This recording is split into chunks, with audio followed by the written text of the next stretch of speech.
Praise the Lord. Welcome to Jesus Prayer Fellowship online Sunday service. The Word of the Lord is our strength and comfort. Let's open our hearts as God speaks to us through His servant Brother Vijay Madani. Come, let's listen in.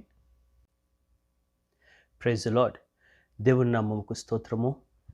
Jesus prayer fellowship online ఆరాధనకి విచ్చేసినటువంటి మీకు, మీ కుటుంబాలకు ప్రభు పేరిట వందనం, స్వాగతం.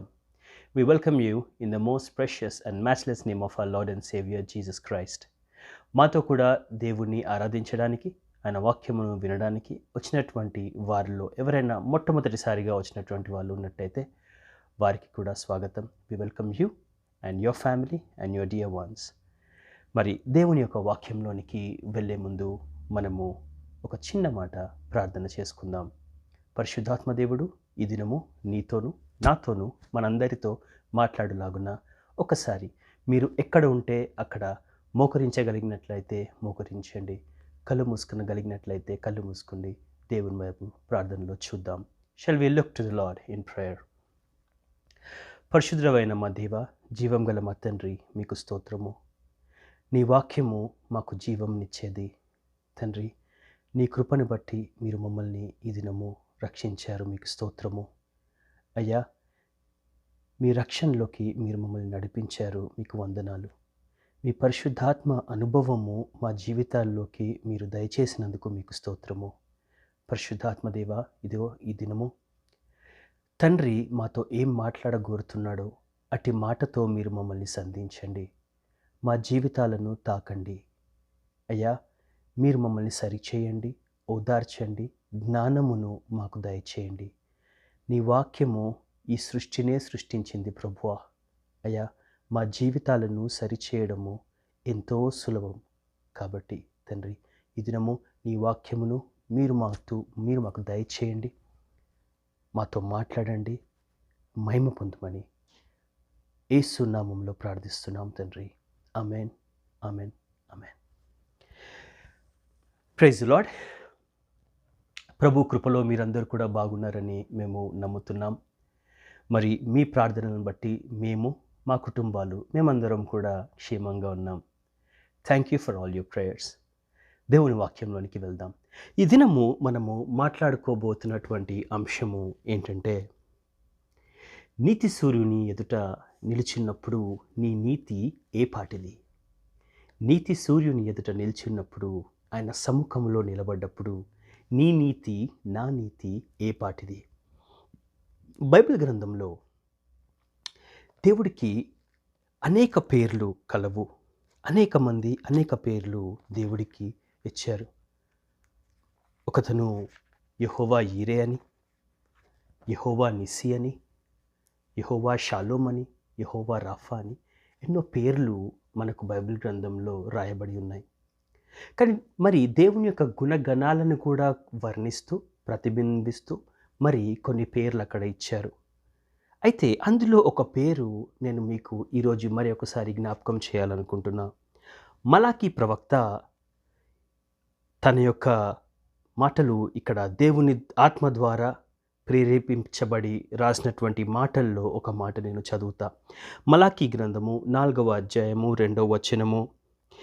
అయితే నా నామమందు భయభక్తులు గలవారగు మీకు నీతి సూర్యుడు ఉదయించును, అతని రెక్కలు ఆరోగ్యము కలుగజేయును గనుక మీరు బయలుదేరి క్రొవ్విన దూడలు గంతులు వేయునట్లు గంతులు వేయుదురు.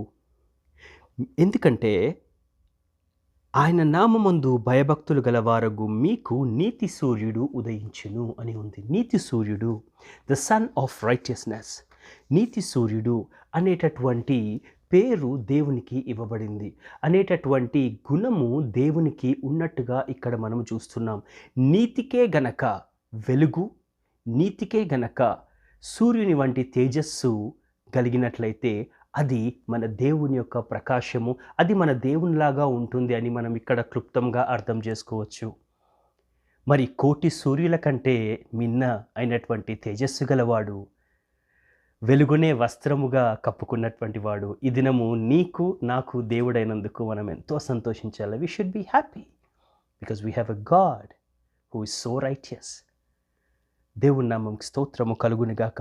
మరి అటువంటి నీతి సూర్యుని వంటి దేవుని ఎదుట నిలబడ్డప్పుడు నీ నీతి నా నీతి ఏ రకంగా ఉంటుంది, నీ నీతి నా నీతి ఏ రకంగా సరితూగుతుంది, సమముగా ఉంటుంది, ఒకసారి మనము గ్రహించాలా. దేవునికి స్తోత్రము. అయితే మనమందరం కూడా మన యొక్క జీవితాల్లో ఏదో ఒక సమయంలో మనం అనుకుంటూ ఉంటాం, నా అంత మంచివాడే లేడు, నా అంత మంచిదే లేదు కదా. చాలామంది అంటారు, నాలాగా నీకెవరు దొరకరు అంటారు. ఒక భార్య భర్త పోట్లాడుకున్నప్పుడు సరదాగా మనం చూస్తూ ఉంటాం. ఏమంటారంటే, ఏ నాలాగా నీకెవరు దొరకరు, ఎందుకంటే నేనే బెస్ట్, ఐఎమ్ ద బెస్ట్ కదా. ఎందుకంటే ఎవరి దృష్టిలో వారు నీతిమంతులు, ఎవరి దృష్టిలో వారు సత్యమంతులు, ఎవరి దృష్టిలో వాళ్ళు చేసేదే కరెక్ట్ అనుకుంటూ వెళ్తూ ఉండేటటువంటి జీవితాలలో ప్రపంచంలో మనం ఉన్నాం. అయితే మరి మనం అందరం కూడా ఒకసారి నిజంగా నీతిమంతుడైనటువంటి దేవుని ఎదుట నిలబడితే ఇన్ కంపారిజన్ టు దాట్, దానితో తూలినప్పుడు పోల్చినప్పుడు మన నీతి ఏ పాటిది అనేటటువంటిది ఈరోజు పరిశుద్ధాత్మ దేవుడు నీకు నాకు జ్ఞాపకం చేస్తున్నాడు. మనము మూల వాక్యంలోనికి వెళ్దాం. యెషయా గ్రంథము 6వ అధ్యాయము 1 నుండి 8వ వచనాలు దాదాపుగా మనం ఈరోజు చూసుకుంటాం. యెషయా గ్రంథము 6వ అధ్యాయము 1 నుండి 8వ వచనాలు మనము చూసుకుంటాం. అయితే మొట్టమొదటిగా 1వ వచనము, రాజైన ఉజ్జియా మృతి నొందిన సంవత్సరమున అత్యున్నతమైన సింహాసనమందు ప్రభువు ఆసీనుడై ఉండగా నేను చూచితిని. ఆయన చొక్కాయి అంచులు దేవాలయమును నిండుకొనెను. యెషయా ప్రవక్త పరిశుద్ధుడైన దేవుడు ఆయనకు కలుగజేసినటువంటి దర్శనమును ఇక్కడ వర్ణిస్తూ రాస్తున్నాడు. అక్కడ ఆ రాజ్యములో, యూదా సామ్రాజ్యంలో జరిగినటువంటి ఒక సంఘటనను తో ఈ యొక్క 6వ అధ్యాయము మొదలవుతుంది. ఏమంటే, రాజైన ఉజ్జియా మృతి నొందిన సంవత్సరమున. ఒక రాజు ఉన్నాడు, ఆ రాజు పేరు ఉజ్జియా. ఆ రాజు మరణించాడు. మనము 2వ దినవృత్తాంతంలో 26వ అధ్యాయము 16 నుండి 23వ వచనాలు గనక చూసుకున్నట్లయితే, 2వ దినవృత్తాంతములు 26వ అధ్యాయము 16 నుండి 23వ వచనాలు మనం ఒకవేళ చూసుకున్నట్లయితే, అక్కడ మనకు ఏర్పడుతుంది ఏంటంటే, మరి ఆ యొక్క రాజ్యము మంచి అభివృద్ధిలో నడుస్తూ ఉంది. That Kingdom was prospering. మరి కమర్షియల్గా, వ్యాపారపరంగా అన్ని రకాలుగా ఈ యొక్క రాజ్యము అభివృద్ధి చెందుతూ ఉంటుంది. కాకపోతే ఈ యొక్క అభివృద్ధిని చూసి, తన పాలనను చూసి అందరూ సబాష్ అంటుండడం వల్ల ఈ యొక్క రాజైన ఉజ్జియా ఈ యొక్క వాక్య భాగంలో మనము చూస్తాం ఏంటంటే, తనకు మరి గర్వం వచ్చినట్టుగా మనం చూస్తూ ఉంటాం, అహంకారం వచ్చినట్టుగా మనం చూస్తూ ఉంటాం. అయినా ఎటువంటి పరిస్థితికి వెళ్తానంటే, రాజు నేనే, మరి మంత్రిని కూడా నేనే, చివరకు యాజకుణ్ణి కూడా నేనే అన్నటువంటి విధముగా యాజకులు చేయాల్సినటువంటి పని, దేవునికి ధూపం వేసేటటువంటి పని ఈ రాజైన ఉజ్జియా చేయడానికి వెళ్తాడు. వెళ్ళినప్పుడు అక్కడ ఉన్నటువంటి యాజకులు ఆ రాజుని ఆపగా ఆ రాజు కోపపడడం మనము చూస్తాం. మరి దాని ద్వారా ఆ కోపమును బట్టి, దేవుని యొక్క ఆ యొక్క అహంకారాన్ని బట్టి, దేవుని యొక్క ఉగ్రతకు లోనైనటువంటి ఈ యొక్క ఉజ్జియా మహారాజు కుష్టి వ్యాధిగ్రస్తుడై ఉంటాడు. అది మొదలుకొని ఆయన చనిపోయే వరకు కూడా కుష్టి వ్యాధిగ్రస్తుడై ఆయన ఉంటాడు. He would be a leper. మరి ఆ యొక్క రోగముతో రాజు మరి క్షీణించిపోతూ ఒక సంవత్సరం వస్తుంది. ఆ సంవత్సరమున ఆయన చనిపోతాడు. మొట్టమొదటిగా మనము నేర్చుకోవాల్సినటువంటి పాఠం ఏంటంటే, అహంకారము తెచ్చిపెట్టేది శాపమే, అహంకారము తెచ్చిపెట్టేది శ్రమనే, అహంకారము తెచ్చిపెట్టేది శిక్షే. Pride brings down punishment, and that's what exactly happened to this king. రాజ్యము అభివృద్ధి చెందుతూ ఉంటుండగా, రాజ్యము బలముగా మారుతూ ఉంటుండగా, ఆయన ఇది చేసిందంతా దేవుడు అని మర్చిపోయి తన పరిధి దాటి he exceeded his limits and he behaved. మరి ఎప్పుడైతే ఆయనను యాజకులు అడ్డుకుంటారో, అయ్యా నువ్వు చేసే తప్పు అన్నప్పుడు ఆయన దేవుని చేత ఎంచబడినటువంటి యాజకుల పైకే ఆయన తిరగబడడం మనం చూస్తాం. దానిని బట్టి దేవుని యొక్క ఉగ్రతకు ఈ రాజు లోనై ఉన్నాడు. చివరిగా ఆయన మృతి చెందాడు. అయితే యెషయా రాస్తూ ఏమంటాడంటే, రాజైన ఉజ్జయ మృతి నొందిన సంవత్సరమున, చనిపోయినటువంటి వాడు మనిషి అయినటువంటి రాజు, చనిపోయినటువంటి వాడు నరమాంసములు మరి రక్తమాంసములు కలిగినటువంటి సామాన్యమైనటువంటి నరుడు. కానీ ఆ సంవత్సరమున యెషయాకి కలిగినటువంటి దర్శనం ఏంటంటే, ఎప్పుడైతే ఈ లోక సంబంధమైనటువంటి రాజు చనిపోయాడో అప్పుడు మరణము లేనటువంటి వాడు, సజీవుడైనటువంటి వాడు, ఎల్లకాలము పరిపాలించే రాజు యొక్క దర్శనము యెషయాకి కలిగింది. దేవుని నామముకు స్తోత్రం కలుగును గాక. అందుకే అంటాడు, రాజైన ఉజ్జయ మృతి నొందిన సంవత్సరమున, 1వ వచనంలోనే ఉన్నాం మనం. ఇంకా అత్యున్నతమైన సింహాసనమందు ప్రభువు ఆసీనుడై ఉండగా నేను చూచితిని. అత్యున్నతమైన సింహాసనమందు, ఏ సింహాసనము కూడా పనికిరానటువంటిది, అన్నిటికంటే మించి ఉన్నటువంటి అత్యున్నతమైనటువంటి సింహాసనం. ఇంగ్లీష్ బైబిల్లో ఉంటుంది, I have seen the Lord seated high and lifted up. ఈ లోకపరమైనటువంటి రాజు చనిపోయాడు, కానీ యెషయాకి కలిగినటువంటి దర్శనములో రాజులకు రాజైనటువంటి వాడు, మరణం లేనటువంటి సజీవుడైనటువంటి సైన్యములకు అధిపతియగు యెహోవా అత్యున్నతమైన సింహాసనం మీద కూర్చుండుట నేను చూచెను. అయితే యెషయా రాతల్లో ఒక ప్రత్యేకత ఉంది. అత్యున్నతమైన సింహాసనమందు అనేటటువంటి పదమును ఆయన దాదాపు 4 సార్లు ఆ గ్రంథం అంతట్లో రాశాడు. అదే కాకుండా పరిశుద్ధుడైన దేవుడు అనేటటువంటి ప్రస్తావన, అనేటటువంటి ఆ పేరు దాదాపు 25 సార్లు యెషయా రాశాడు. యెషయా అందరికంటే ఎక్కువగా దేవుని పరిశుద్ధుడైన దేవుడు అని సంబోధించడము యెషయానే చేశాడు. అది 25 టైమ్స్, 25 సార్లు రాశాడు. తర్వాత ఇర్మియా, దావీదు భక్తుడు, ఆయన కీర్తనల్లో, మళ్ళీ 2వ రాజుల గ్రంథములో అన్నీ కలిపి ఒక 6 సార్లు మాత్రమే బైబిల్ గ్రంథంలో రాయబడి ఉంది. అంటే యెషయానే ఎందుకు ఆయనను అన్నిసార్లు పరిశుద్ధుడైన దేవుడు అన్నాడు అని మనం ఆలోచించగలిగినట్లయితే, ఆ పరిశుద్ధుడైన దేవుణ్ణి ప్రత్యేకముగా అంత మహిమలో యెషయా మాత్రమే చూశాడు. ఆయన దర్శనమును బట్టి ఆ పరిశుద్ధతను ఆయన అన్నిసార్లు ప్రస్తావించాడు. నా మాట అర్థమైతే దేవునికి స్తోత్రం చెప్పండి. దేవునికి స్తోత్రం కలుగునుగాక.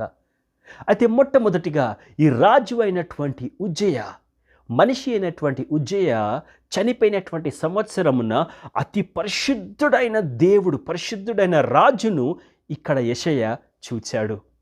కాకపోతే ఈ రాజు యొక్క ఉజ్జయ మరణం ద్వారా మనకు తెలిసేటటువంటి మొట్టమొదటి పాఠం ఏంటంటే, అహంకారము తెచ్చిపెట్టేది శాపం మాత్రమే. నీతి సూర్యుని ఎదుట నిలిచినప్పుడు నీ నీతి ఏ పాటిది? ఎందుకంటే ఉజ్జయ వంటి మహారాజే అభివృద్ధిని చూసి అహం చెందాడు. అహంకారంతో ఆయన ప్రవర్తించినప్పుడు ప్రభు ఉగ్రతకి లోనయ్యాడు. Pride brings punishment. రెండవదిగా మనము చూద్దాం, 6వ అధ్యాయము 2వ వచనము. ఆయనకు పైగా సేరాపులు నిలిచియుండిరి. యెహోవాకు పైగా ఆయన పక్కన సేరాపులు నిలిచియుండిరి. ఒక్కొక్కరికి 6 రెక్కలుండెను. ప్రతివాడు 2 రెక్కలతో తన ముఖమును, 2తో తన కాళ్ళను కప్పుకొనుచు 2తో ఎగురుచుండెను. ఈ సేరాపులు ఏం చేస్తున్నారంటే, యెహోవాకి పైగా నిలుచుని ఒక్కొక్కరికి 6 రెక్కలు ఉన్నాయంట. ఆ 6 రెక్కలతో వాళ్ళు ఏం చేస్తున్నారంటే, 2 రెక్కలతో వాళ్ళ కళ్ళు మూసుకున్న, వాళ్ళ ముఖమును మూసుకున్నారు. 2తో కాళ్ళను కప్పుకొని 2తో ఎగురుతూ ఉన్నారు. మరి ఈ సేరాపులు ఎవరు? వీళ్ళకి కలిగినటువంటి ప్రత్యేకత ఏంటి? హిబ్రూ భాషలో సెరాపు లేదా సెరాఫిమ్ అంటే అర్థము ఫ్లేమ్స్, అంటే అగ్నిజ్వాలలు. సెరాఫిమ్ అంటే అగ్నిజ్వాలలు. అయితే ఈ సెరాపులు ఎవరంటే అగ్నిజ్వాలల వంటి మరి దేవదూతలు. They are fiery angels. Perfect దేవునికి అతి సమీపముగా ఉంటున్నటువంటి జీవులు. ఇవి జీవులు ఎందుకంటే తర్వాత మనం చూస్తాము ఈ దేవదూతలు మాట్లాడగలరు, ఈ దేవదూతలు ఎగరగలరు లేదా నడవగలరు. ఈ దేవదూతలకు ముఖం ఉంది. అందుకే ఇవి జీవులు, వీళ్ళు జీవులు. అయితే ఈ యొక్క అగ్ని జ్వాలల వంటి ఈ యొక్క దేవదూతలు, ఈ సెరాపులు ఏం చేస్తున్నారంటే 6 రెక్కలు కలిగి వాళ్ళు యెహోవా సన్నిధికి దగ్గరగా ఉన్నారు. ఈ యొక్క వీరి యొక్క వర్ణన మనం చూస్తే, if you just look at the description of these angels, ఈ వర్ణన చూస్తే వీళ్ళు ప్రత్యేకమైనటువంటి జీవులు.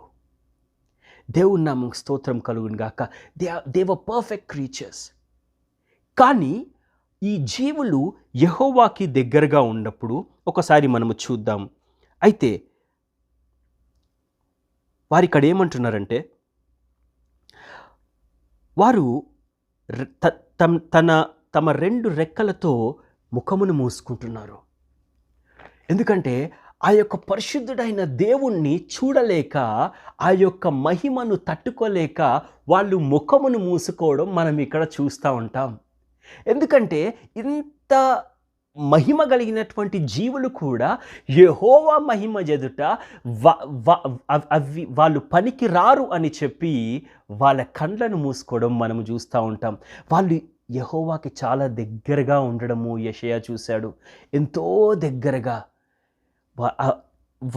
ఈ యొక్క జీవులు దేవుడికి ఎంత దగ్గరగా ఉన్నాయంటే ఆ మహిమను తట్టుకోలేక 2 కళ్ళను మూసుకొని, కాళ్ళను కప్పుకొని ఎగురుతూ ఉన్నాయి. ఎగురుతూ ఏం చేస్తున్నాయి మనము చూద్దాం ముందుకి. దేవుడికి నీవు ఎంతగా దగ్గరగా ఉంటావో, యెహోవాకి నువ్వు ఎంతగా దగ్గరగా ఉంటావో, నీ కొరకు రక్తం ఇచ్చి నిన్ను రక్షించినటువంటి యేసయ్యకు నీవు ఎంతగా దగ్గరగా ఉంటావో, ఆయన మహిమను నువ్వు ఎరుగుతావు. ఆయన మహిమని నీవు ఎరిగినప్పుడు నిన్ను నీవు చాలా తక్కువగా నువ్వు ఎంచుకుంటావు. You will see yourself to be falling short by so many notches. దేవుని నామముకి స్తోత్రం కలుగును గాక.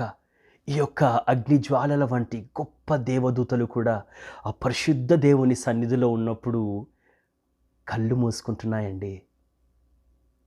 ఇటువంటి నీతి సూర్యుని ఎదుట నిలబడ్డప్పుడు ఇదిగో నీతిమంతుడుగా, నీతిమంతురాలుగా చలామణి అవుతున్నటువంటి నీవు ఏ పాటికి సరితూగుతావు? ఒకసారి దేవుడు నిన్ను ప్రశ్నిస్తున్నాడు ఈ దినం. దేవునికి స్తోత్రం కలుగును గాక. ఇంకా నువ్వు అనుకుంటున్నావా, అరే ఆ సెరాపులే దేవుని సన్నిధిలో నిలబడడానికి సరిపోతలేరు, మరి ఇంకా నువ్వు అనుకుంటున్నావా నేనే గొప్ప, నా మాటే వేదం? ఒకసారి గమనించు. మరి ఈ యొక్క సెరాపులు ఆ సన్నిధిలో నిలబడ్డప్పుడు, ప్రభు సన్నిధిలో ఉంటుండగా యెషయా చూసినటువంటి దర్శనము, ఈ జీవులు ఏం చేస్తున్నాయో ఒకసారి మనం చూద్దాం. 3వ వచనము, వారు అనగా ఈ సెరాపులు సైన్యములకు అధిపతియగు యెహోవా పరిశుద్ధుడు పరిశుద్ధుడు పరిశుద్ధుడు, సర్వలోకము ఆయన మహిమతో నిండి ఉన్నది అని గొప్ప స్వరముతో గాన ప్రతిగానములు చేయుచుండిరి. ఈ దేవదూతలు ఏం చేస్తున్నాయంటే వాళ్ళ కళ్ళను మూసుకొని ఆ యొక్క తేజస్సును చూడలేక, ఆ మహిమను తట్టుకోలేక పరిశుద్ధుడు పరిశుద్ధుడు పరిశుద్ధుడు అని గాన ప్రతిగానములు చేస్తున్నాయి. ఒక్కసారి గమనించు. మహిమగల సింహాసనం ఎదుట మహిమగల జీవులు ఆ మహిమను తట్టుకోలేక వాళ్ళని వాళ్ళు కప్పుకొని పరిశుద్ధుడు పరిశుద్ధుడు పరిశుద్ధుడు 3 సార్లు ఎందుకన్నారంటే, చాలామంది చాలా రకాలుగా దీని యొక్క వర్ణన ఇస్తారు. కొందరు ఏమంటారంటే ఇది తండ్రి కుమార పరిశుద్ధాత్మని వర్ణిస్తూ పరిశుద్ధుడు పరిశుద్ధుడు పరిశుద్ధుడు అని కొందరు అంటారు. కొందరు ఏమంటారంటే అది ఆ పరిశుద్ధతని వర్ణించడము అది ఎంతో ఆ యొక్క మనిషి కంటికి కనబడనటువంటిది, హృదయానికి గోచరం కానటువంటి అత్యున్నతమైన పరిశుద్ధత కలిగినటువంటి దేవుడు ఆయన గనక ఆయనను పరిశుద్ధుడు పరిశుద్ధుడు పరిశుద్ధుడు అని ఈ యొక్క దేవదూతలు పొగుడుతున్నారని కొందరు వర్ణిస్తున్నారు. ఏదేమైనప్పటికీ పరిశుద్ధంగా ఉన్నటువంటి ఈ దేవదూతలే ఆయనని పరిశుద్ధుడు అంటున్నారంటే, అడపాదడపా అబద్ధాలాడే మనం, అడపాదడపా దొంగతనాలు చేసే మనం, అడపాదడపా కళ్ళతో వ్యభిచారం చేసే మనం ఎక్కడ నిలబడగలం? ఒక్కసారి గమనించు. పరిశుద్ధుడు పరిశుద్ధుడు పరిశుద్ధుడు, అయ్యో మచ్చలేనటువంటి పరిశుద్ధత కలిగినటువంటి దేవుడు. ప్రకటన గ్రంథము 4వ అధ్యాయంలోనికి మనం వెళ్దాం. ఒకసారి ప్రకటన గ్రంథంలోనికి వెళ్దాం. ప్రకటన గ్రంథము 4వ అధ్యాయము 8వ వచనము. ఇక్కడ యోహాను భక్తుడు ఆయనకు కలిగినటువంటి దర్శనంను వర్ణిస్తూ ఉంటాడు. ఒకసారి చూద్దాం. రెవల్యూషన్స్ 4:8. ఈ 4 జీవులలో ప్రతి జీవికి 6 రెక్కలుండెను. అవి చుట్టూను రెక్కల లోపటను కన్నులతో నిండి ఉన్నవి. అవి భూత వర్తమాన భవిష్యత్ కాలముల్లో ఉండు సర్వాధికారియు దేవుడునగు ప్రభువు పరిశుద్ధుడు పరిశుద్ధుడు పరిశుద్ధుడు అని మానక రాత్రింపగలు చెప్పుచుండిరి. యోహానుకు కూడా ఒక దర్శనము కలిగింది.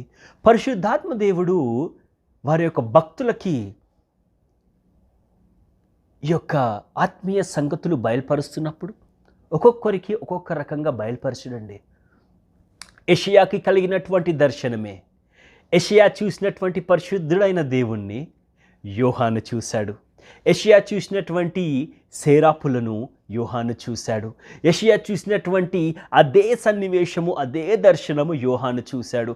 ఏముందంటే అక్కడ కూడా యోహానికి కలిగినటువంటి దర్శనములో ఈ యొక్క జీవాధిపతి అయినటువంటి సకల సృష్టికర్త అయినటువంటి సర్వాధికారి అయినటువంటి సార్వభౌముడైనటువంటి ఈ దేవుని ఎదుట ఈ పరిశుద్ధమైన జీవులు నిలబడి ఏమంటున్నాయంటే ఆయన పరిశుద్ధుడు పరిశుద్ధుడు పరిశుద్ధుడు. దేవుని నామముకి స్తోత్రం కలుగును గాక. ఆయన ఎంతో ఉన్నతంగా ఉంటున్నాడు. యెషయా ఒక మాట రాస్తూ యెషయా గ్రంథము 1వ అధ్యాయము 4వ వచనంలో ఈ రకంగా అంటాడు. యెషయా 1:4. పాపిష్టి జనమా, దోషభరితమైన ప్రజలారా, దుష్ట సంతానమా, చెరుపు చేయు పిల్లలారా, మీకు శ్రమ. వారు యెహోవాను విసర్జించి ఉన్నారు, ఇశ్రాయేలు యొక్క పరిశుద్ధ దేవుని దూషింతురు, ఆయనను విడిచి తొలగిపోయి ఉన్నారు. ఈ మాట సారాంశం ఏంటంటే పాపము చేసే వారందరూ కూడా ఒకవైపు ఉన్నారు, పరిశుద్ధ దేవుణ్ణి విడిచిపెట్టి ఉన్నారు, పరిశుద్ధ దేవుడు ఒకవైపు ఉన్నాడు. This shows the separation and the distinction of our God. దేవుని యొక్క ప్రత్యేకతను యెషయా మళ్ళీ ఒకసారి ఇక్కడ చెప్పాడు. మరి 2వ పాఠము అత్యంత పరిశుద్ధంగా అగ్నిజ్వాలల వంటి దైవదూతల దైవదూతలైనటువంటి వాళ్ళు సైతము ఈ దేవుని యొక్క పరిశుద్ధతను తట్టుకోలేక ఆయన పరిశుద్ధుడు పరిశుద్ధుడు పరిశుద్ధుడు అంటుంటే నీవెక్కడున్నావు గమనించు. ఇటువంటి నీతి సూర్యుని యొక్క సన్నిధిలో ఉన్నప్పుడు నీ నీతి ఏ పాటిది? ఒకవేళ ఈరోజు కూడా ఎవరైనా నేను నీతిమంతునండి, నేను తప్పే చేయనండి, నా మాటలో నిత్యము సత్యమే ఉంటుందండి, నా ప్రవర్తనలో ఎప్పుడూ ఒక్క చిన్న మచ్చైనా ఉండదండి అని మీరు అనుకుంటున్నారా? అయితే బహుశా నీవు ఇంకా ప్రభువును అనుభవించలేదేమో. ఇంకా నువ్వు ప్రభువును అనుభవించినట్టే అలాగే తీసుకుందాం. ఎందుకంటే ప్రభువుని ఎవరైతే, యేసయ్యని ఎవరైతే అనుభవిస్తారో, ఆయనతో మాట్లాడగలుగుతున్నారో, ఆయన సన్నిధిని రుచి చూడగలుగుతున్నారో, ఆ సన్నిధిలోని మధురత్వాన్ని ఎప్పుడైతే తెలుసుకుంటారో వారి యొక్క నీతి వారి దృష్టిలో చాలా చిన్నగా కనిపిస్తుంది. If you ever experience God, then you'll know how low you and I are hanging. దేవుని నామముకు స్తోత్రం కలుగును గాక. నా మాట అర్థమవుతుందా? సరే, మొట్టమొదటి పాఠము అహంకారము తెచ్చిపెట్టేది శాపము. రెండవ పాఠము దేవునిని నిజముగా తెలుసుకున్నవాడు, ఆయన సన్నిధిని అనుభవించినవాడు తనను తాను నీతిమంతుడుగా ఎంచుకొనలేడు. ముందుకు వెళ్దాం. యెషయా గ్రంథము అదే 6వ అధ్యాయము. ఇప్పుడు 4-5 వచనాలు మనము చూసుకుందాం. మనం మాట్లాడుకునేటటువంటి మాట, నీతి సూర్యుని ఎదుట నీవు నిలిచినప్పుడు, ఆయన సన్నిధిలో నీవు నిలబడ్డప్పుడు నీ నీతి ఏ పాటిది? యెషయా గ్రంథము 6వ అధ్యాయము 4-5 వచనాలు ఒకసారి చూసుకుందాం. అయితే వీరు ఆ రకంగా గాన ప్రతిగానములు చేస్తూ ఉంటుండగా 4వ వచనం, వారి కంఠ స్వరము వలన గడప కమ్ముల పునాదులు కదులుచు, మందిరము ధూమము చేత నిండగా. ఏం చేస్తున్నారంటండి? మందిరము ధూమము చేత నిండిపోయిందంట. పునాదులు కదులుతూ ఉన్నాయి. దేవుని యొక్క ఆగమనము, దేవుని యొక్క సన్నిధి ఎక్కడ ఉంటుందో అక్కడ కదలిక ఉంటుంది. దేవుని సన్నిధి ఎక్కడ ఉంటుందో అక్కడ కదలిక ఉంటుంది. ఒకసారి మనము నిర్గమకాండంకి వెళ్దాం. They will be a lot of commotion sometimes when God is around. There will be a lot of happening. Lot of things will keep happening. There will never be a dull moment. ప్రభు సన్నిధి ఎక్కడుంటుందో అక్కడ ఎప్పుడు కానీ there will be a lot of action అండి. దేవుని నామముకు స్తోత్రం కలుగును గాక. ఒకసారి మనం చూద్దాం. నిర్గమకాండము 19వ అధ్యాయంలోనికి మనము వెళ్దాం. నిర్గమకాండము 19వ అధ్యాయము 16వ వచనంలోనికి మనం వెళ్దాం. నిర్గమకాండము 19వ అధ్యాయము 16 నుండి 20 వచనాలు. 3వ నాడు ఉదయమైనప్పుడు ఆ పర్వతము మీద ఉరుములు, మెరుపులు, సాంద్రమేఘము, బూర యొక్క మహాధ్వనియు కలుగగా పాలెములోని ప్రజలందరూ వణికిరి. దేవునిని ఎదుర్కొనుటకు మోషే పాలెములో నుండి ప్రజలను అవతలకు రప్పింపగా వారు పర్వతము దిగువన నిలిచిరి. యెహోవా అగ్నితో సినాయి పర్వతము మీదికి దిగివచ్చినందున అదంతయు ధూమమయమై ఉండెను. దాని ధూమము కొలిమి ధూమము వలె లేచెను. పర్వతమంతయు మిక్కిలి కంపించెను. చాలామంది మనము కొన్ని సాక్ష్యాలు వింటూ ఉంటాం. దేవుని యొక్క దర్శనములు చూసిన వారు, లేదా ఆ యొక్క ఆత్మీయ అనుభవములు కొందరు పొందినటువంటి వారు. నేను చాలా సాక్ష్యాలు విన్నాను. వారి నోటెంబటి మాట రాదు, ఏడుస్తూ ఉంటారు, వణుకుతూ ఉంటారు. ఏమండి ఏమైంది అంటే, ఒకలాంటి వెలుగు చూశానండి నేను, అది వర్ణించలేనటువంటిది. ఆ అనుభవము అనుభవిస్తేనే తెలుస్తుంది. They will be షేకెన్ up. దేవునికి స్తోత్రం కలుగును గాక. ఏదో దేవుని యొక్క కృప వలన ఒక చిన్న దర్శనము, కలలో ఒక చిన్న వెలుగు చూస్తేనే మనిషి పరిస్థితి అట్లా ఉంటే, ఆ పరిశుద్ధమైనటువంటి పరలోకములో ఆ యొక్క అతి శ్రేష్టమైనటువంటి అత్యున్నతమైనటువంటి సింహాసనము దగ్గర పరిస్థితి ఏ రకంగా ఉంటుందో ఒకసారి మనం గమనించాలా. దేవుని యొక్క సన్నిధిని అనుభవించిన వాడు కదిలింపబడక మానడు. దేవుని యొక్క సన్నిధిని అనుభవించని వాడు కదిలింపబడక మానడు. There is no way that a man cannot be shaken when he experiences the presence of God. దేవుని నామముకు స్తోత్రం కలుగును గాక. ఇక్కడ జరిగింది అక్షరాల అదే. ఒకసారి మనము చూద్దాం. యెషయా 5వ వచనంలో ఈ రకంగా అంటాడు. ఏమంటాడంటే, సరే ఒకసారి, వారి కంఠ స్వరము వలన గడప కమ్ముల పునాదులు కదులుచు, మందిరము ధూమము చేత నిండగా. 5వ వచనము, నేను అంటే యెషయా, నేను అయ్యో నేను అపవిత్రమైన పెదవులు గలవాడను, అపవిత్రమైన పెదవులు గల జనుల మధ్య నివసించువాడను, నేను నశించి తిని. రాజును సైన్యములకు అధిపతి నీవు నగు యెహోవాను నేను కన్నులారా చూచి తిననుకొంటిని. యెషయా ఒక ప్రవక్త. యెషయా దేవుని చేత ఎన్నుకోబడ్డటువంటి ఒక ప్రవక్త. ఈ లోకానికి రాబోయేటటువంటి రక్షణను ఈ లోకానికి బయలుపరచడానికి దేవుని చేత ఎన్నుకోబోయేటటువంటి ప్రవక్త ఈ యెషయా.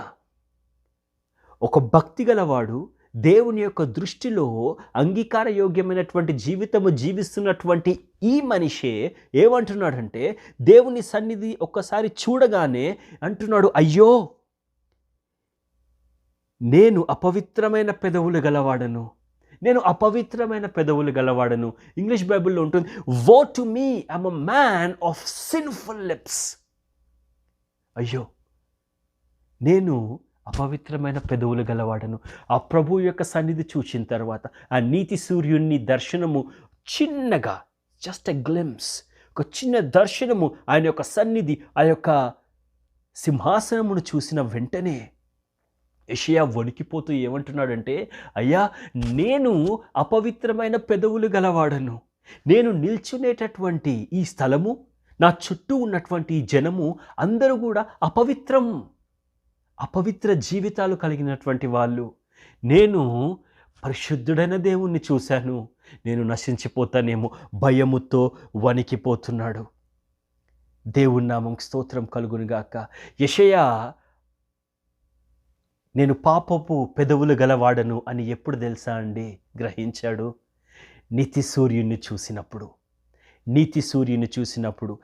ఆయన దేవుని యొక్క సన్నిధిని అనుభవించినప్పుడు, ఆయనకు ఆ రోజు వరకు బహుశా తనను తాను నీతిమంతుడుగా ఎంచుకున్నాడేమో మనకు తెలియదు. ప్రవక్తగా ఎంచుకున్నాడు సరే, బహుశా నేను దేవుని యొక్క సన్నిధిలో భయభక్తులు కలిగి ఒక భక్తుని జీవితం జీవిస్తున్నా అని అనుకున్నాడేమో మనకు తెలియదు. కానీ ఆ రోజు నీతి సూర్యుని యొక్క సన్నిధిని ఆయన అనుభవించినప్పుడు ఆయన దృష్టిలో ఆయనకున్నటువంటి నీతి అంతా పటాపంచలైపోయింది. నేను పాపపు పెదవులు గలవాడను. In comparison to his righteousness, my righteousness is just about nothing. ఏం మాట్లాడుతున్నామండి? దేవునికి స్తోత్రము కలుగునుగాక. మనము సేవిస్తున్నటువంటి దేవుడు ఎంత నీతిమంతుడంటే, ఆయన నీతి ఎదుట మన నీతి కార్యములు ఏ పాటివి? నీతి కార్యములే పనికి రాకపోతే ఇక అబద్ధాలాడుతూ, ఇతరుల మీద కొండలు మాట్లాడుతూ, ఇతరులకు అసౌకర్యంగా జీవించేటటువంటి జీవితాల గురించి వేరే చెప్పనక్కర్లే. దేవునికి స్తోత్రము. ఒకసారి గమనించు. 3వ పాఠం ఏంటంటే, నీవు ఎప్పుడైతే దేవునిని సరిగ్గా ఆయన సన్నిధిని అనుభవిస్తావో, ఎప్పుడైతే నీవు నిజమైన రక్షణలో నీ యొక్క జీవితాన్ని జీవిస్తూ ఉంటావో, అప్పుడు నీవు కదిలింపబడతావు. నీవు ఎంత చిన్నవాడవో చిన్నదానివో నువ్వు తెలుసుకుంటావు. ఒక మాట యెషయా ఏమంటాడంటే, 64వ అధ్యాయములోనికి వెళ్దాం. యెషయా ప్రవక్త పరిశుద్ధాత్మ దేవుడు బయలుపరిచినటువంటి మాటల్లో ఒక మాట, 64వ అధ్యాయము 6వ వచనము. Let's turn to Isaiah chapter 64 and verse 6. And God is talking to you. God is talking to you. దేవుని మాటను నీవు విను. యెషయా గ్రంథము 64వ అధ్యాయము 6వ వచనము. మేమందరము అపవిత్రుల వంటి వారమైతిమి, మా నీతి క్రియలన్నీయు మురికి గుడ్డవలెనాయను. మేమందరము అపవిత్రుల వంటి వారిమైతిమి, మా నీతి క్రియలన్నీయు మురికి గుడ్డవలెనాయను. మేమందరము ఆకువలే వాడిపోతిమి, గాలివాన కొట్టుకొని పోవునట్లుగా మా దోషములు కమ్ముకొని మా దోషములు మమ్మును కొట్టుకొని పోయెను. ఏమంటున్నాడంటే, మా నీతి క్రియలన్నీ మురికి గుడ్డలాయను, మురికి గుడ్డ వలె ఆయను. Fill the racks. మేము చేసిన నీతి క్రియలన్నీ, ఈరోజు నువ్వు చేసిన నీతి క్రియలేంటి? పేదలకు అన్నం పెడుతున్నావేమో, మంచిది. బట్టలు లేని వాళ్ళకు బట్టలు ఇస్తున్నావేమో మంచిది. అవసరంలో ఉన్న వాళ్ళని ఆదుకుంటున్నావా మంచిది. ఇవన్నీ పర్వాలేదు.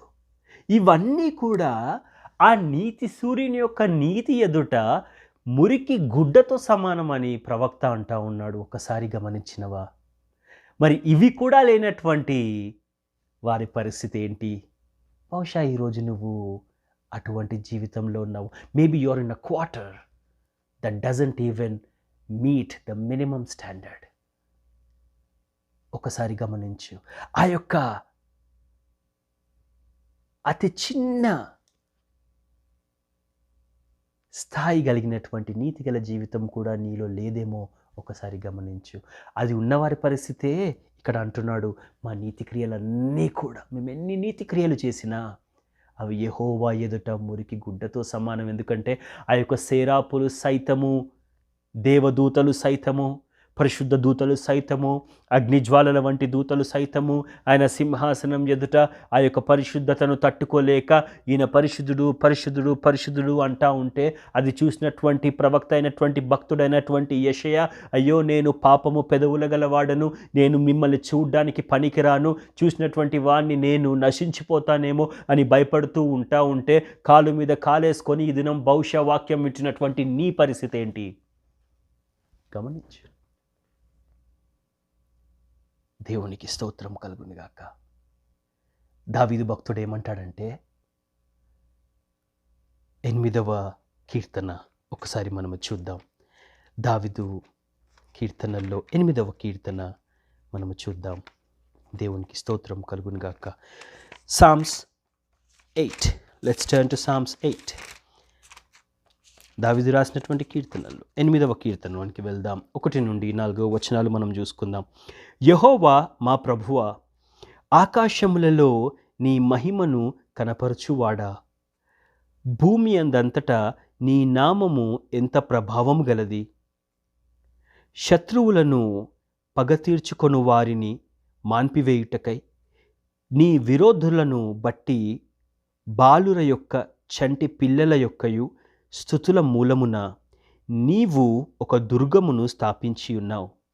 ఇది చూడండి, నీ చేతి పని అయిన నీ ఆకాశములను, నీవు కలుగజేసిన చంద్ర నక్షత్రములను నేను చూడగా, నీవు మనుష్యుని జ్ఞాపకము చేసుకొనుటకు వాడే పాటివాడు, నీవు నరపుత్రుని దర్శించుటకు వాడే పాటివాడు. దావీదు భక్తుడు అంటున్నాడు, అయ్యా నేను ఈ భూలోకమును, ఈ యొక్క ఆకాశమును, ఈ యొక్క సూర్య చంద్ర నక్షత్రాలను నేను చూస్తున్నప్పుడు ఇంత మహిమ కలిగినటువంటి దేవుడవు నువ్వు.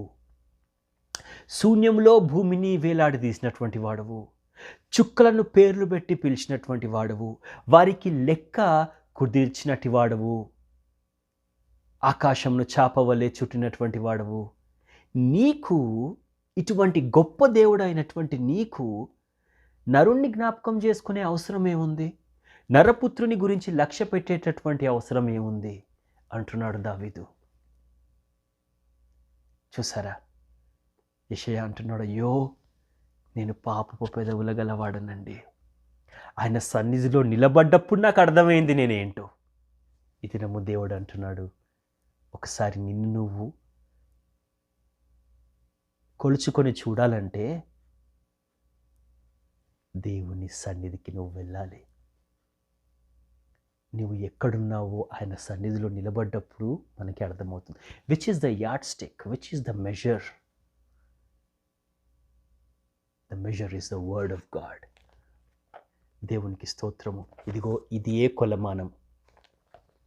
దేవునికి స్తోత్రం కలుగునుగాక. సరే, మనము ముందుకు వెళ్దాం. అయితే 3వ పాఠము మనము చూసుకున్నాం. మొట్టమొదటిగా అహంకారము తెచ్చిపెట్టేది శిక్ష. మరి రెండవదిగా మరి మనము చూసాం, దేవుని యొక్క సన్నిధిని ఎవరైతే అనుభవిస్తారో అప్పుడు వారి యొక్క స్థానం ఏంటో వాళ్ళకి అర్థమవుతుంది. మూడవదిగా ఏంటంటే, ఎప్పుడైతే దేవుని సన్నిధిని అనుభవిస్తారో అప్పుడు వారు ఎంత చిన్నగానో, వారి యొక్క స్థాయి దేవుని యొక్క పరిశుద్ధతకు ఎంత చిన్నగా ఉందో వాళ్ళకి అర్థమవుతూ ఉంటుంది. మరి యెషయా గ్రంథము 6వ అధ్యాయంలోనికి మనము ఇంకా ఇంకొక 2 మాటలు మనం చూసుకుందాం. 6, 7 వచనాలు. అప్పుడు ఆ సేరాపులలోనొక్కడు, అయితే యెషయా ఈ మాట అంటున్నాడు ఏమని, నేను నశించితినయ్యా, అయ్యో నేను పాపపు పెదవులు గలవాడను, నేను అపవిత్ర పెదవులు గలవాడను, అపవిత్రమైన పెదవులు గల జనముల మధ్య నివసించువాడను, నేను నశించి తిని, రాజును సైన్యములకు అధిపతియగు యెహోవాను నేను కన్నులారా చూచితిననుకొంటిని అని యెషయా భయపడుతున్నప్పుడు, అప్పుడు సేరాపులలో ఒకడు తన బలిపీఠము మీద నుండి కారుతో తీసిన నిప్పును చేత పట్టుకొని నా యొద్దకు ఎగిరి వచ్చి నా నోటికి దాన్ని తగిలించి, ఇది నీ పెదవులను తగిలెను గనక నీ పాపమునకు ప్రాయశ్చిత్తమాయెను, నీ దోషము తొలగిపోయెను అనెను. దేవుని నామముకి స్తోత్రం కలుగునుగాక. కుమిలిపోతున్నటువంటి యెషయాను, తాను ఎంత తక్కువనో అర్థం చేసుకున్నటువంటి యెషయాను, ఈ పవిత్రుడైన దేవుని యొక్క సన్నిధిలో తాను ఎంత అపవిత్రుడు అని చెప్పి గ్రహించినటువంటి యెషయాను, ఒప్పుకున్నటువంటి యెషయాను ఏమి దర్శించిందో తెలుసా? దేవుని కృప. ఈ దినం బహుశా నీవు అనుకుంటున్నావేమో, నిజమే, నేను ఎక్కడో ఉన్నానండి, నా నీతి ఏ పాటిది, ఈరోజు దేవుడు నాతో మాట్లాడుతున్నాడు, అసలు నా నీతి దేవుని దృష్టిలో మురికి గుడ్డతో సమానము, కానీ నా జీవితము ఎంతో అపవిత్రంగా ఉన్నది కదా, నీతివంతంగా కూడా లేదు కదా అని నువ్వు అనుకుంటున్నావా? యెషయా ఒప్పుకున్నట్లు ఒప్పుకో. ఎందుకో తెలుసా? యెషయా ఒప్పుకున్న వెంటనే ఆ యొక్క సేరాపు ఏం చేసిందంట, యెషయా యొక్క నాలుకను కాల్చి పరిశుద్ధపరిచి, ఇదిగో ఏమంటున్నాడు, ఇది నీ పెదవులను తగిలెను గనక నీ పాపమునకు ప్రాయశ్చిత్తమాయెను, నీ దోషము తొలగిపోయెను. ఆ రోజు యెషయాని దర్శించింది దేవుని యొక్క కృప. It was God's grace. దేవుని యొక్క కృప. అది దర్శించిన వెంటనే ఏమైందో తెలుసా? 8వ వచనం మనము చూద్దాం. అప్పుడు నేను ఎవరిని పంపెదను, మా నిమిత్తము ఎవడు పోవునని ప్రభు సెలవీయగా వింటిని. అంతటా నేను, అంటే యెషయా ఏమన్నాడంటే, చిత్తగించుము, నేనున్నాను, నన్ను పంపుమనగా ఆయన నీవు పోయి అని చెప్పి యెషయాకి బాధ్యతను అప్పజెప్పి పంపించడం మనము చూస్తూ ఉంటాం. ఈ కృప ఏం చేసిందంటే, నేను అపవిత్రుణ్ణి అన్నటువంటి యెషయాకి పవిత్రుడైనటువంటి దైవకుమారుడైనటువంటి యేసయ్య యొక్క ఆగమనము, ఈ యొక్క లోకానికి రాబోయేటటువంటి నిరీక్షణను గురించి ఈ యొక్క లోకానికి చెప్పేటటువంటి ప్రవక్తగా ఆ ప్రవచనములు ఇచ్చి బయలుదేరి వెళ్ళమని సిద్ధపరిచి పంపించింది ఈ కృప. The journey.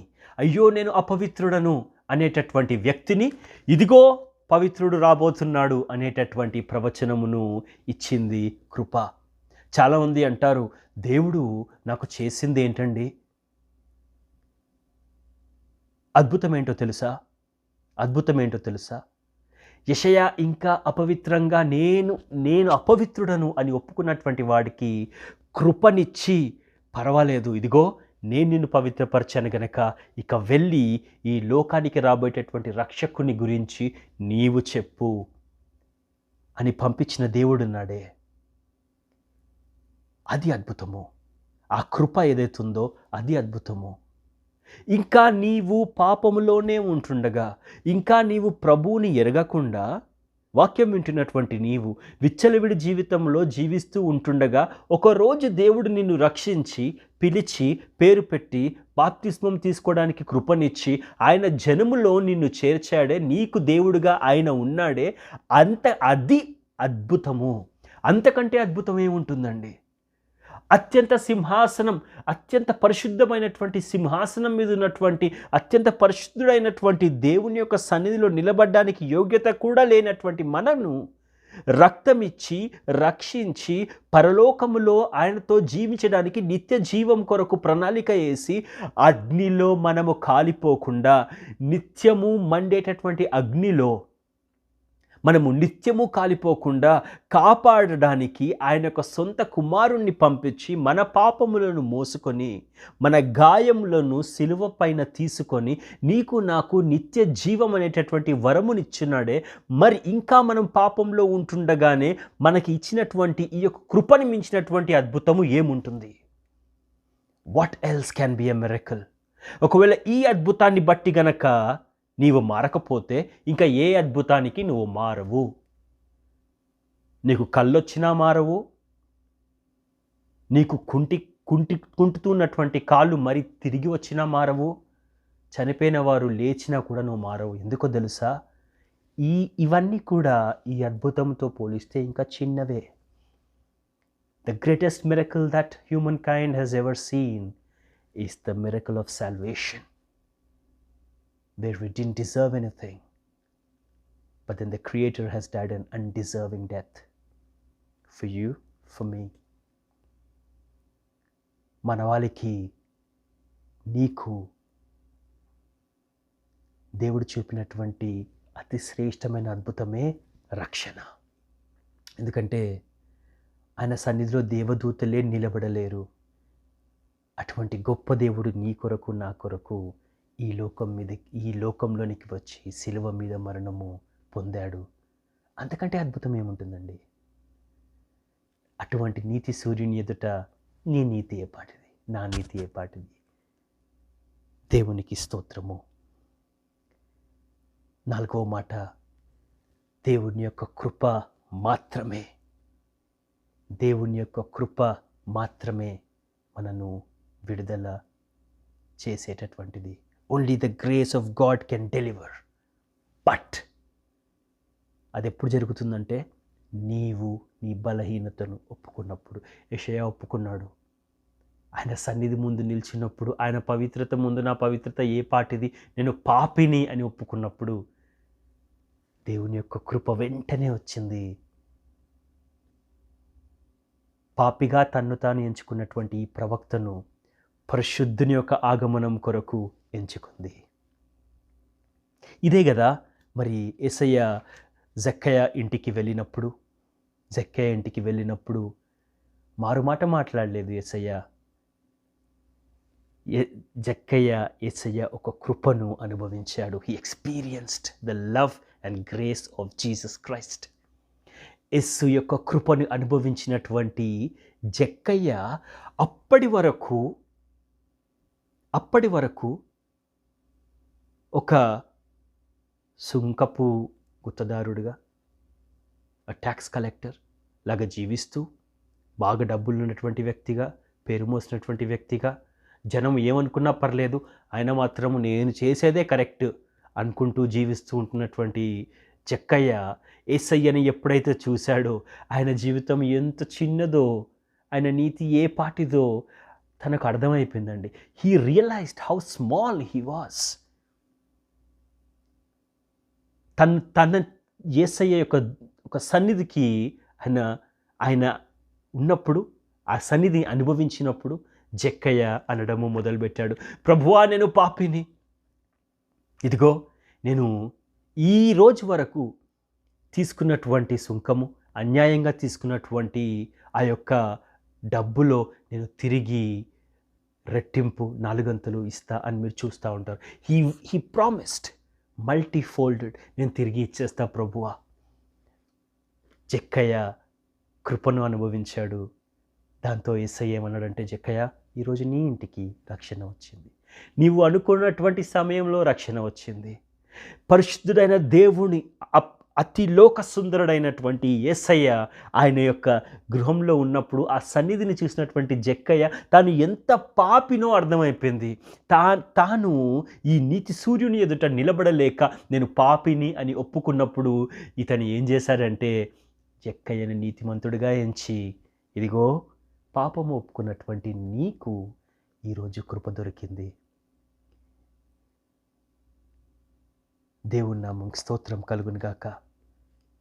ఈరోజు నీవు ఎటువంటి స్థితిలో ఉన్నావు గమనించు. యెషయా మాత్రము ఎప్పుడైతే ఈ లోకపరమైనటువంటి రాజు చనిపోయాడో, పరిశుద్ధుడైన ఎప్పటికీ మరణం లేనటువంటి రాజును చూశాడు. కానీ అంతటితో ఆగలేదు, ఆ రాజు సన్నిధిని అనుభవించాడు. అంతటితో ఆగలేదు, ఆ సన్నిధిలో, ఆ నీతిలో, ఆ పరిశుద్ధతలో తనకు తాను పోల్చుకొని అయ్యో నేను ఏ పాటివాడని అన్నాడు. Only when you go close to God you know where you stand, my brother, my sister. Only when you experience God is when you know where you stand. What is the measure of your so-called righteousness, your so-called purity, your so-called chastity? దేవుని యొక్క సన్నిధిలో, ఆ పరిశుద్ధుడైనటువంటి దేవుని యొక్క సన్నిధిలో నిలబడ్డప్పుడే అత్యల్పమైనటువంటి నీకును నాకును మన స్థాయి ఏంటో అర్థమవుతుంది. అప్పుడు మనము ఒప్పుకుంటాం, అప్పుడు కృప మనకు చేరువవుతుంది. ద ప్రాసెస్ ఇస్ సింపుల్, చాలా సింపుల్ ప్రాసెస్ అండి. దేవుని సన్నిధిని ఎప్పుడైతే నువ్వు అనుభవిస్తావో, ఆయన సన్నిధితో పోల్చుకున్నప్పుడు ఆయన నీతి ఎదుట నీ నీతి చిన్నదని ఎప్పుడైతే నువ్వు గ్రహిస్తావో, ఆ గ్రహించినప్పుడు ఎప్పుడైతే నువ్వు పాపమును ఒప్పుకుంటావో, ఆ ఒప్పుకున్నప్పుడు ఎప్పుడైతే దేవుని యొక్క కృప నిన్ను తాకుతుందో అది నిజమైన రక్షణ. So the key is seek God's face. యెషయా దేవుని చూచాడు, ఇదిగో దేవుని కృపను పొందాడు, అది మొదలుకొని రక్షకుడు రాబోతున్నాడు అని కళ్ళకు కట్టినట్టుగా చెప్పినటువంటి ప్రవక్త యెషయా. కానీ అదంతా ఎక్కడ మొదలైందంటే యెషయా దేవుణ్ణి చూచాడు, యెషయా దేవుడి సన్నిధిని అనుభవించాడు. ఈ దినము నీవు నేను చేయాల్సినటువంటి ప్రార్థన, ప్రభువా నీ సన్నిధి నేను అనుభవించాలి. ఇదిగో మురికి గుడ్డగా ఉన్నటువంటి ఈ నీతి క్రియలు ఏ పాటివి పనికిరావు. పనికిరానప్పుడు మనకి ఇంకా నిరీక్షణ ఉందా? ఉందండి. నిరీక్షణ ఏంటో తెలుసా? యేసు. నిరీక్షణ ఏంటో తెలుసా? యేసయ్య యొక్క కృప. ఎందుకు పనికిరానటువంటి నీకును నాకును ఆయన పక్కన కూర్చునేటటువంటి అర్హత యేసయ్య కృప ద్వారా మనకిచ్చాడు. And that is the good news. That is the good news. ఇదిగో ఒకవేళ ఈరోజు నీవు క్రీస్తును ఎరగనటువంటి వాడివైతే నా మాట ఒక్కటే, యేసయ్య నీ కొరకు కూడా ప్రాణం పెట్టాడు. యేసయ్య నీ స్థానం కూడా సిలువలో తీసుకున్నాడు. ఆయనకు జాతితో సంబంధం లేదు, కులంతో సంబంధం లేదు. ఆయన అందరికీ ప్రభువు. వాక్యం వింటున్నటువంటి నీవు, ఇదిగో నిన్ను యేసు పిలుస్తున్నాడు. నీతి సూర్యుని ఎదుట నిలబడే అర్హతను ఆయన ఇవ్వబోతున్నాడు. ఆయన కృప ద్వారా నిన్ను ఎంచుకుంటాడు. ఈ లోకానికి సువార్తను పంపించడానికి ఆయన నిన్ను లేవనెత్తుతాడు. యెషయాని లేవనెత్తినటువంటి దేవుడు నిన్ను కూడా లేవనెత్తుతాడు. నీవు చేయాల్సిందల్లా ఒకటే, ప్రభువా నీ సన్నిధిని నేను అనుభవించాలా? ప్రభువా నీ నీతిని నేను తెలుసుకోవాలా? స్వనీతిని పక్కన పెట్టి పరిశుద్ధుడైనటువంటి దేవ నిన్ను నేను నా జీవితంలో నిలబెట్టాలా? నీ కృపను నేను పొందుకోవాలా? నీ కొరకు జీవించాలా? దేవుడు ఈ దినము నీతో మాట్లాడాడని నేను నమ్ముతున్నాను. మరి దేవుని వైపు చూద్దాం, ప్రార్థనలో చూద్దాం. ఈ యొక్క మాట నీ జీవితంలో, నీ కుటుంబంలో నూతన కార్యము చేస్తుందని నేను నమ్ముతున్నాను. ప్రార్థన చేసుకుందాం. షల్ వి ప్రే? ఆరోగ్యం సహకరించిన వాళ్ళు దయచేసి మోకరించండి. కళ్ళు మూసుకుందాం, దేవుని వైపు చూద్దాం. పరిశుద్ధుడు, పరిశుద్ధుడు, పరిశుద్ధుడు అని శరాపుల చేత దివారాత్రములు పొగడబడుతున్నటువంటి మా పరిశుద్ధుడైన దేవ, సైన్యములకు అధిపతియగు యెహోవా, నీ నామము మధురము, నీ సన్నిధి గంభీరము.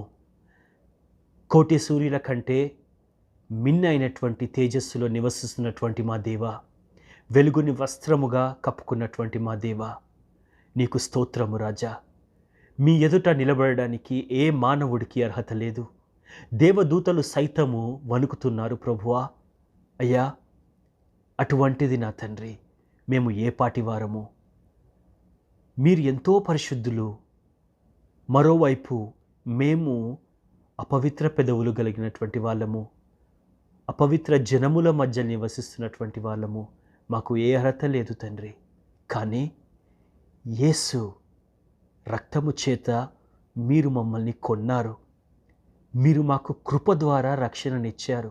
ఇది కొనుక్కున్న రక్షణ కాదు. ఇది కోటీశ్వరులకే మాత్రము వచ్చేటటువంటి రక్షణ కాదు. ఉచితముగా నీవు ప్రభువా నీ సృష్టి అయినటువంటి మాకు జాలిపడి ఇచ్చినటువంటి రక్షణ. దీన్ని బట్టి నీకు స్తోత్రము. మేము నరకంలో కాలిపోకుండా ఉండాలని ఇచ్చినటువంటి రక్షణ, మేము అపవాది యొక్క కొరల్లో చిక్కుకుపోకుండా ఉండాలని ఇచ్చినటువంటి రక్షణ, ఎల్లకాలము ప్రభువా నిత్య జీవముతో నీతో ఉండాలని మీరు మాకు ఇచ్చినటువంటి రక్షణ.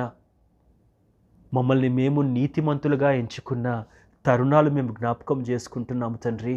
మమ్మల్ని క్షమించండి.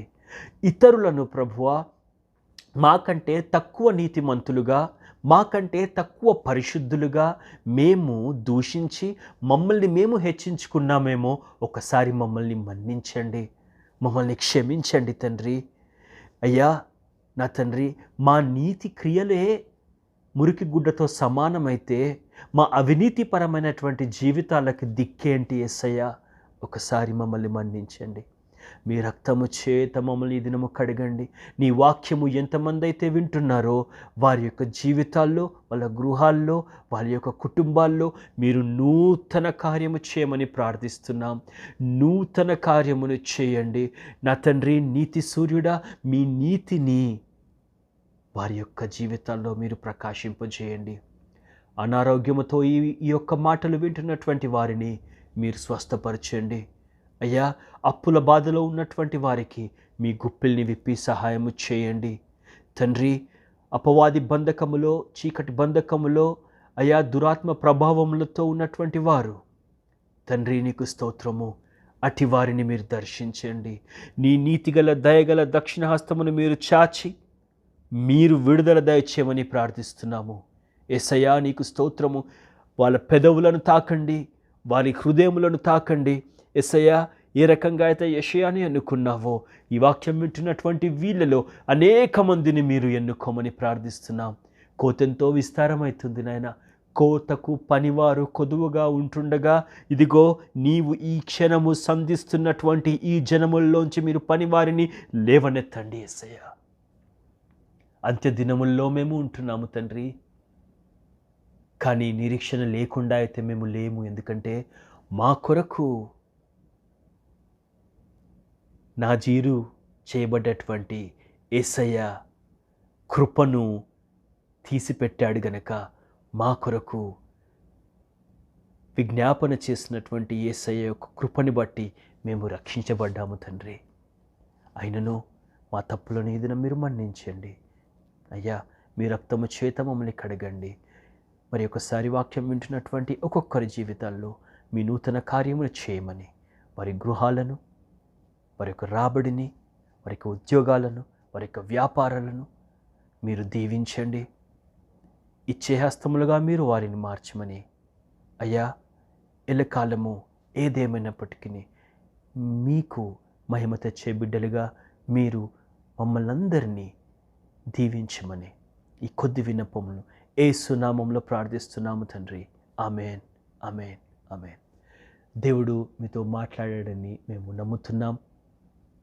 May God bless you. దేవుడు మిమ్మల్ని దీవించునుగాక. ప్రార్థించండి, జాగ్రత్తగా ఉండండి. ప్రభు యొక్క కృపలో ఎల్లకాలము జీవించండి. Thank you. Praise the Lord. దేవుడు మీతో మాట్లాడాడని మేము నమ్ముతున్నాము. God bless you. Stay safe. May God be with you.